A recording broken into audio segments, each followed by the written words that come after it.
are talking about eating disorders, so it's a serious topic, and I'm not going to go in depth with personal stories or anecdotes about the different eating disorders, so I'm just going to present the facts today.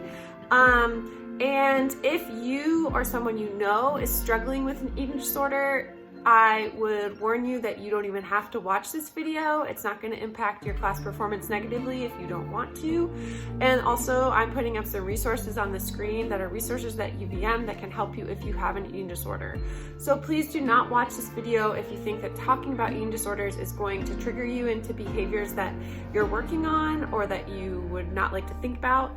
So you really have it's up to you to kind of just walk away. But if you are interested in learning the facts about 4 different eating disorders, we'll talk through them in the video today. All right, let's get started. So the causes for eating disorders are really multifaceted. There's a sociocultural input, there's psychological inputs, there's hereditary inputs. When we talk about sociocultural inputs, it's like the media's thin ideal and obsession with that. It's all this pressure to be a certain way, and then unrealistic body ideals. So with all the retouching and the filters and the this and the that, like when you see pictures of people online, even of your own friends in your social media, they don't look the way that they do in real life. Things are photoshopped and retouched, and that's creating an unrealistic thin ideal. And then people try to chase that, and that can develop into an eating disorder. Psychologically, people who have like a type A perfectionistic personality are more likely to develop an eating disorder. Of course, they're not all going to develop an eating disorder, but it's just more likely. And this is because they are perfectionistic, so they may be more likely to chase after that unrealistic thin ideal or be really tough on themselves at every turn. So if you have a type A perfectionistic personality, like working on letting go of that perfectionistic drive a little bit, handling imperfection, all of that, I mean, those are skills that we have to develop. I have a type A perfectionistic personality and I'm still working on it, but certainly when I was in high school and college, it manifested in some, now what I can see were detrimental ways. Some around food and then some just like in general life. And then hereditarily, some people have genes that would put them at risk for developing an eating disorder, and that is just kind of the hand that you're dealt, and when it impacts with different environmental factors, you can develop an eating disorder. But we can also take steps to prevent eating disorders, and I'll talk more about that once we talk about each of the eating disorders.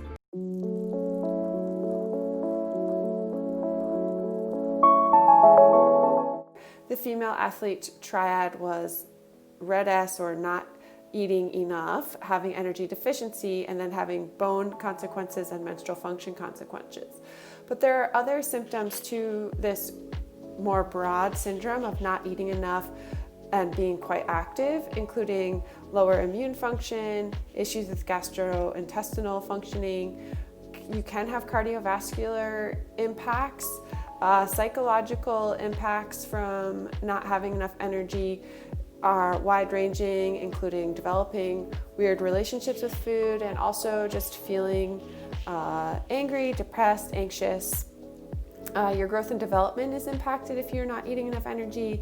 You can have imbalances in blood work, hematological issues, and then you can have metabolic and endocrine consequences from not fueling your activity or your sport, including lowered metabolic rate, and your hormone system can get quite out of whack.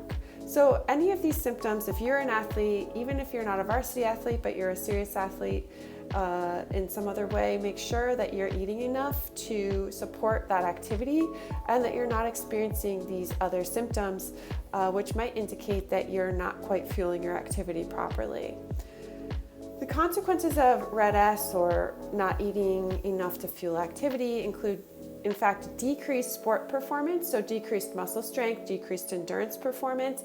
So this goes anti to, coaches telling athletes to lose weight. That may actually decrease their performance rather than increase their performance.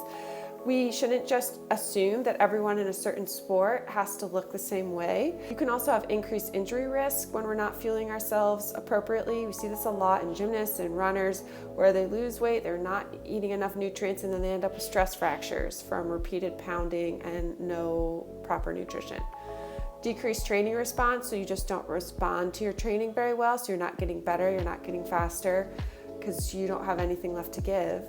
Impaired judgment. So this can be tough because people will underfuel themselves, and they will be upset that they're not seeing training responses. So they might have impaired judgment and continue training, for example. So it's really important that coaches are aware of the possibility of Rett-S and that they're looking out for the signs and symptoms. Decreased coordination, decreased concentration, irritability. When you're hungry, you just are irritable. Depression, anxiety, decreased glycogen stores, so you can't go as long. All of these are consequences of Rett-S, and you can see that all of these things would be negative if you were trying to increase your athletic performance. So if you are an athlete, it's so important to get good nutrition advice from a sports dietitian who can really tailor your nutritional intake to your athletics. At big colleges and increasingly in pro sports, they have sports dietitians on staff. Unfortunately, UVM does not have a sports dietitian on staff, but there you can see the dietitian that is on staff, Amy. She works with athletes as well. And then there are dietitians in the community that would be helpful with sports related issues.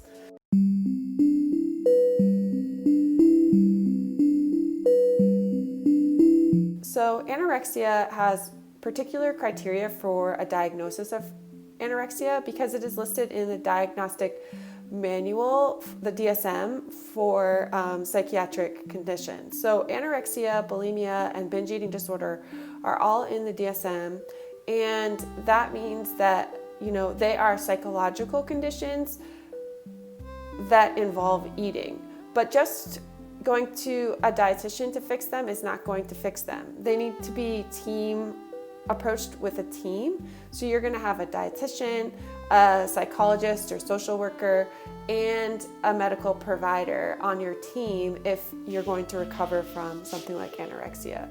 So eating behavior is part of anorexia, but it is truly a psychological condition. And criteria for diagnosis include these three things. You restrict calorie intake to a point of developing too low body weight. So with anorexia, generally we see people that are in body weights that are underweight. However, you can have anorexia and be in a larger body, and this is one of the frustrating things about the criteria for diagnosis for anorexia, because it leaves out a lot of people in larger bodies who are actually quite sick with anorexia. They have all of the other behaviors, but they're not meeting this too low body weight criteria. So there's being a push to really recognize that anorexia can exist in populations that do not present as underweight. So keep your eyes open for that.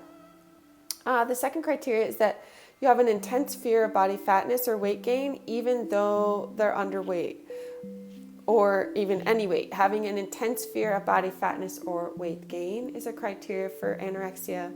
And then holding a false perception of body weight or size, exaggerating the importance of body weight in self-evaluation, and denying the danger of being underweight. So false perception of body weight or size means that someone with anorexia who might be severely underweight, for example, would look in a mirror and see someone who's overweight. So their perception of their own self is quite distorted. So that is part of the criteria. You can also have the exaggeration of the importance of body weight in self-evaluation. So your body weight becomes the most important piece of your self-esteem. And then people with anorexia often deny that there even is a problem, and they would definitely deny that being underweight is a problem. Again, all of these things can happen to people in larger bodies too. They can have an intense fear of being fat or having weight gain, and they can be really restricting intake to a point where it's unhealthy for them. It's difficult because sometimes these behaviors in people in larger bodies are almost rewarded by society, right? Because if you want to diet, you're often restricting weight, restricting your intake, and you're fixated on food, and you have a bad self-perception of yourself. So many of the diets that we purport to champion to deal with the quote-unquote obesity epidemic are actually helping people just develop these anorexia behaviors, which is so wrong. So just because you're not underweight does not mean that you aren't dealing with behaviors that are anorexic or are very similar. So anorexia can affect people of all shapes and sizes, even though the criteria for a diagnosis does focus on underweight. I just really want to emphasize that it can happen in people of all shapes and sizes. So the physical impacts of anorexia, your normal development is going to be paused. So especially if you're going through puberty at the time you develop anorexia, if you're a woman, for example, you wouldn't see breast development, menstrual cycle development. Usually women's hips widen a bit during puberty, grow. Even men and women will both grow. So all that development is going to be paused. Your basal metabolic rate will slow because when you're starving yourself, your BMR slows down to hold on to everything that you do give it. Your bones weaken, so you can develop osteoporosis or osteopenia. You can have nutrition deficiencies with anorexia, including iron deficiency, vitamin A, E, D. All of your vitamins and minerals can be low. Digestion is going to slow down with anorexia because our digestive system just does not work very well when it's not used consistently.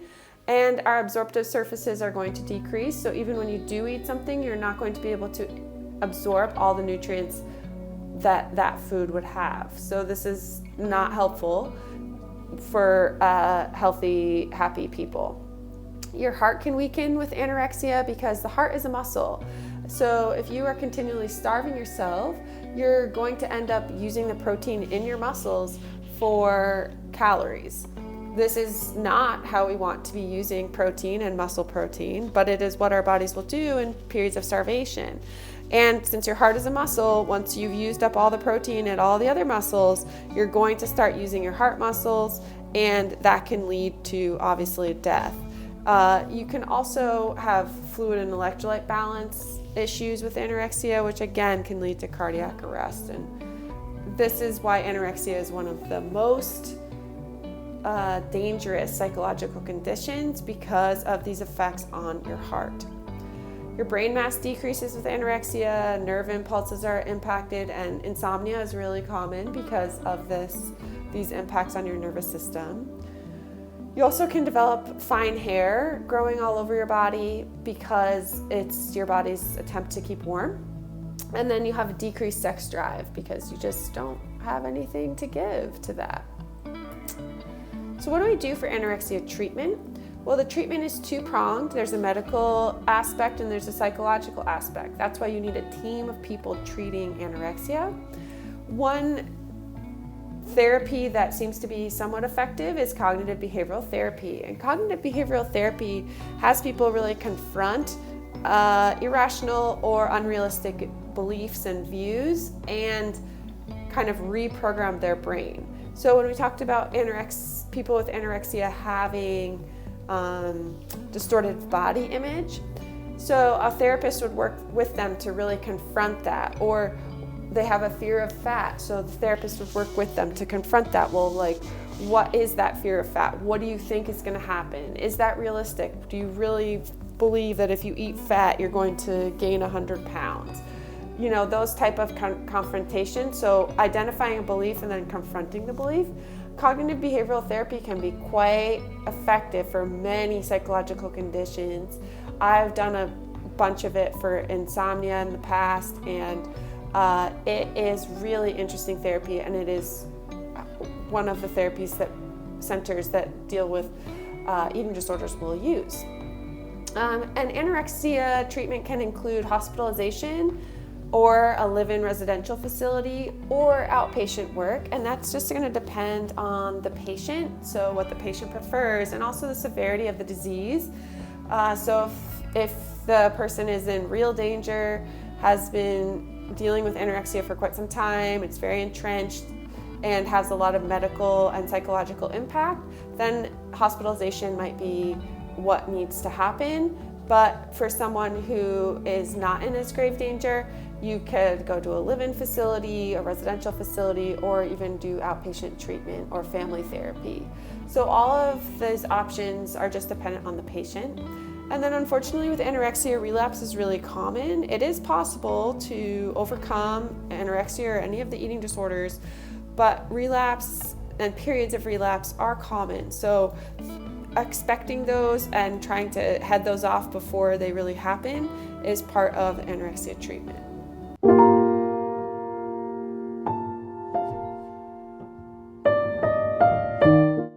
Bulimia is the next eating disorder we're going to talk about. So bulimia involves binge eating behavior. Binge eating behavior is eating more than a quote unquote like normal person would eat in a sitting, and also feeling loss of control during the binges.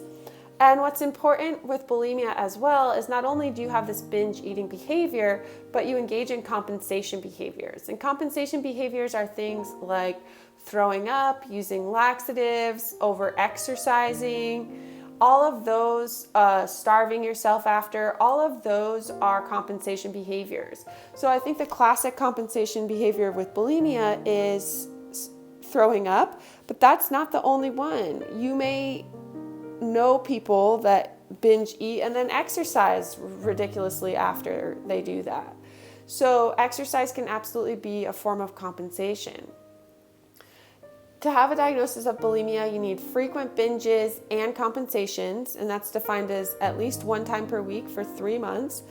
And then you also have false perceptions of body weight or shape, exaggerations of the importance of weight or shape in self-evaluations. That's similar to anorexia.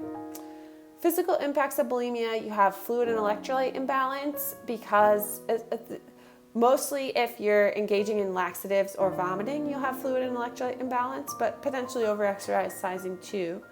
Potential heart muscle damage if you're using ipecac syrup to make yourself vomit. You can have UTIs associated with bulimia. And then irritation of the esophagus, pharynx, salivary glands, and teeth if you are frequently vomiting. If compensatory behavior is over-exercising, you might have injuries and overtraining and burnout. So all of that can be a physical impact of bulimia. Treatment for bulimia is similar to anorexia. It just varies for the patient. It's patient by patient, and definitely would involve a team of professionals.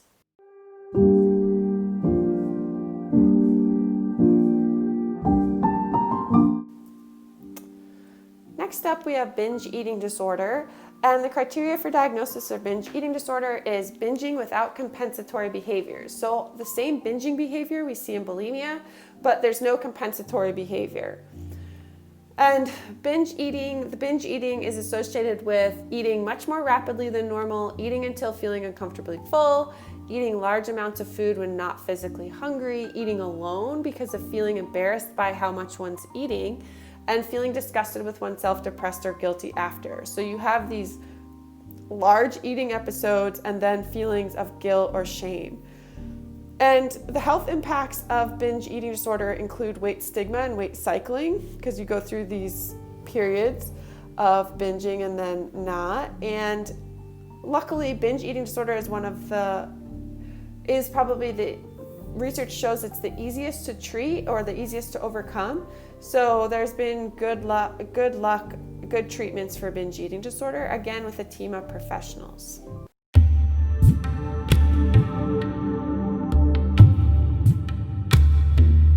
So binge eating disorder, bulimia, and anorexia are 3 defined eating disorders in that DSM, the Manual of Psychological Conditions. Orthorexia is not in the DSM. It's kind of like a new eating disorder, but I want to mention it because I feel like it's very common in college students, unfortunately, and many young people, old people, all people.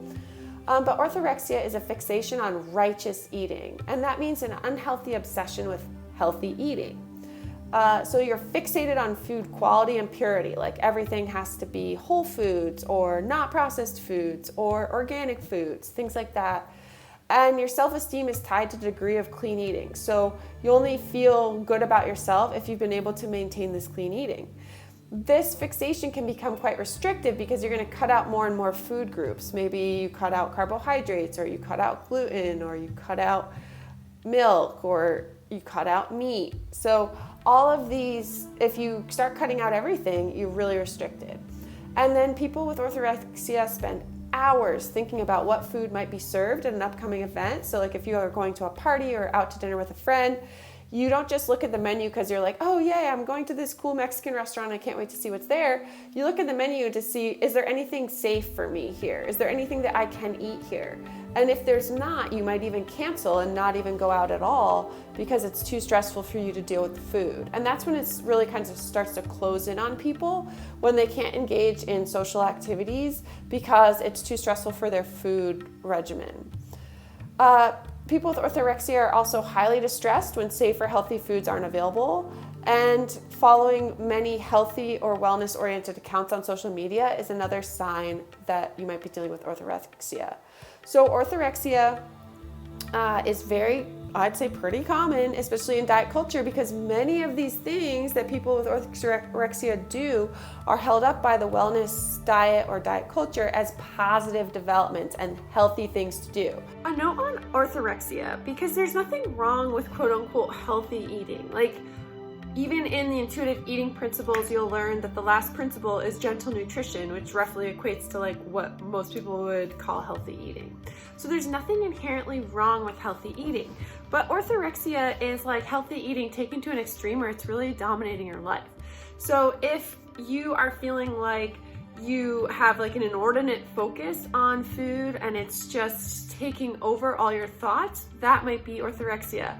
If you're feeling like intense guilt and shame whenever you have to make a choice about food that doesn't allow you to like eat your safe foods or your healthy foods, like, and then if your adherence to your diet leaves you feeling like alone and isolated, that might also be orthorexia. So you can imagine how this could happen if you're orthorexic, so there's only certain foods you want to eat, and then your friends are going out to certain restaurants, or you're going over to your friend's house and you don't know what they're going to serve, so you just decide to not go at all. That's going to start to impact you negatively socially, and that's a good indication that perhaps you want to get some help dealing with your relationship with food. So there's nothing inherently bad about aspiring to eat fruits, vegetables, whole grains, fiber, a mix of all foods. Like, that's wonderful. But when it comes at the expense of like all your thoughts and all your focus and your social life and your feelings of guilt and shame, and you don't integrate quote unquote fun foods into your diet, that might be orthorexic behavior. And orthorexia can be like a gateway to other eating disorders. So sometimes people start with like an orthorexic type of profile and then they develop anorexia or bulimia. So just be aware that if you're feeling this way, you might want to reach out to a dietitian or a psychologist and get some help so that it's not dominating your food's not dominating your life in this type of way.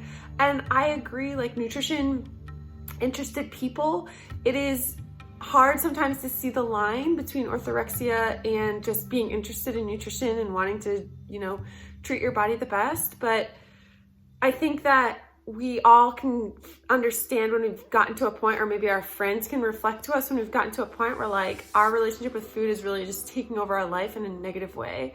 And I want you to know that there's freedom and then there's a way past that domination so that you can have time to go off and do multiple other things besides think about food all the time.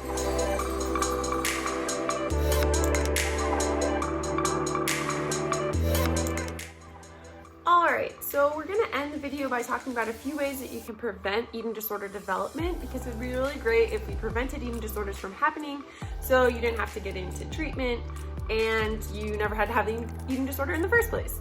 So we can prevent eating disorders mostly by just promoting this healthy relationship with food, not promoting dieting, not promoting diet culture.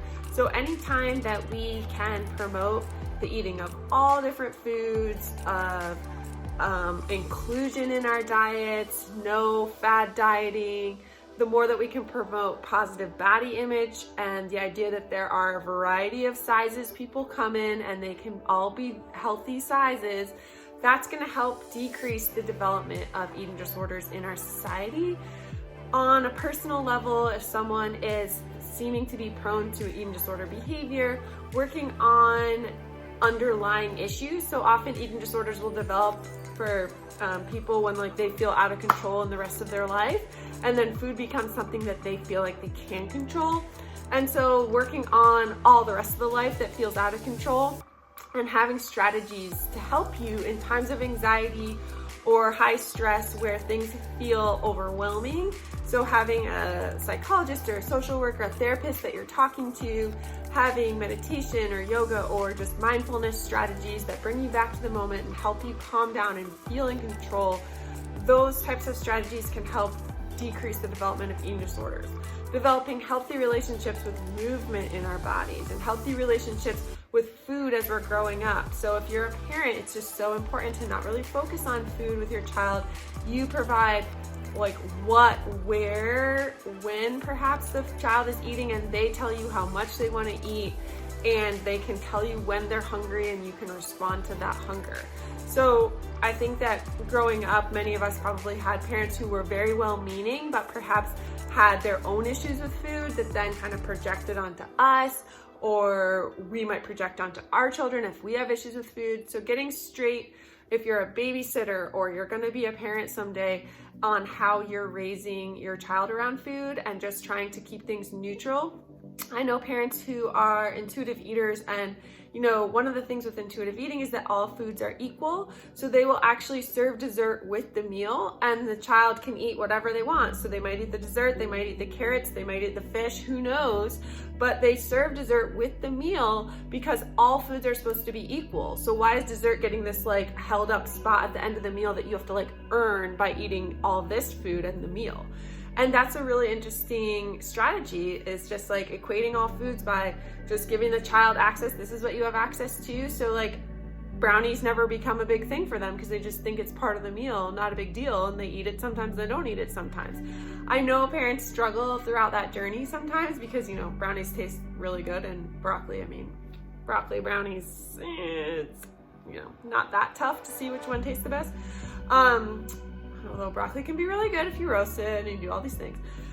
And brownies can be really bad if you make them improperly. However, in general, the more that we can equalize food for kids, the more that we don't put emphasis on certain body weights or body sizes, the better. So like schools that have BMI report cards for kids, not helpful.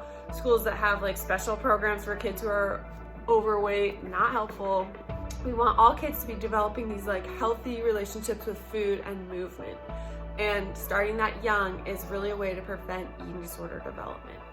And then lastly, when we're preventing eating disorders, just from all age spectrums, developing positive body image.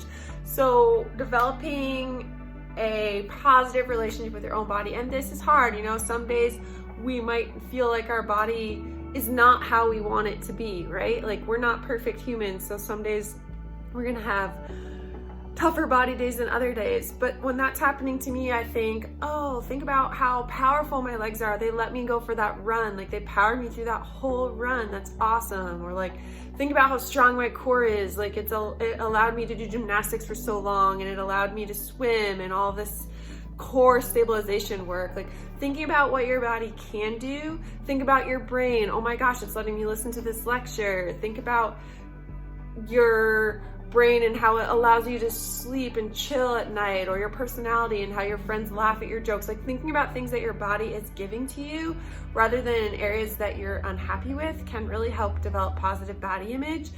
And then finding people that you admire that might be similar to you, or that you think are just really great at recognizing their own body strengths can be helpful too, and help pull you along as well. So making sure that you look at your social media and following people that are positively relating to their body and other people's bodies. And then I would also say that it's a really good practice to develop never talking to someone else about how they look. So you don't need to talk to your friend and say like, oh my gosh, you look so skinny today.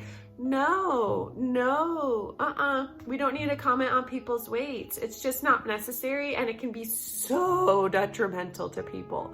So please start to develop a habit where you just do not comment on people's weights, whether it is good or bad. You just don't comment. So your friend could have lost 100 pounds. You do not comment about that, because maybe they lost it in a really negative way. Like they have an eating disorder and that's why they lost it. Like you don't know why they lost weight. You just really don't know. You don't know why they gained weight. You don't know. So you don't need to comment on people's body weights. I have developed this as a practice. All right, so that was our journey through eating disorders. I hope that it helps you recognize the signs and symptoms of an eating disorder if you might be feeling one or if you know someone who might. And then remember that there are lots of resources to help you recover from an eating disorder or just have a better relationship with food right here on campus. And again, I've linked to those all over so that you can access them and really be a healthy, happy human. All right, I'll see you guys next time for our final push, our last few weeks. We're getting close, and we'll be talking more about diet culture, health at every size, and weight science. So I'll see you then. Bye.